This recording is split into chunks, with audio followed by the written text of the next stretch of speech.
بسم الله الرحمن الرحيم. السلام عليكم ورحمة الله وبركاته.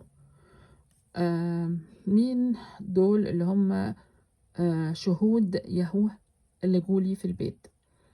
زي ما واضح في الصورة ان هم بيكونوا دايما اتنين ومعاهم الانجيل، وده راجل هم بيخبطوا عليه في بيته.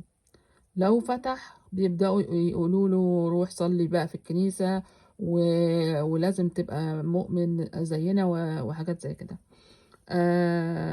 وبيبقى معاهم كمان غير كده حاجات مطبوعات كده صغيرة برضو على مواضيع هم شايفينها يعني مهمة، بيوزعوها للناس. أنا طبعا ما كنتش أعرف هم مين قد كده يعني. ففتحت الباب لما خبطوا عليه، ودي كانت آخر مرة، ما فتحتوش تاني.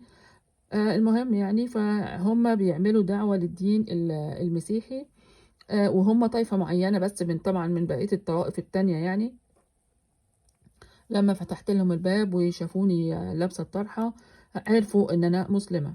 هنا بقى طبعا تحمسوا اكتر من اي بيت تاني، ان هم يعني يبتدوا ان هم يقولوا لي على حاجات ويدعوني وكده. وبس الحمد لله ان انا يعني علشان عندي لغة قوية، فقدرت ان انا يعني ما اسمح لهمش ان هم المعلومات طبعا اللي هم بيقولوها على الدين الاسلامي غلط. وان انا يا عيني مقهوره ولابسه المهم يعني، فلا ما سمحت لهمش ان هم يقولوا كده، وقلت لهم واحد اتنين تلاته بسرعه جدا. يعني حاجات مبسطه عن الدين يعني بتاعنا وانتوا فاهمينه غلط وكده.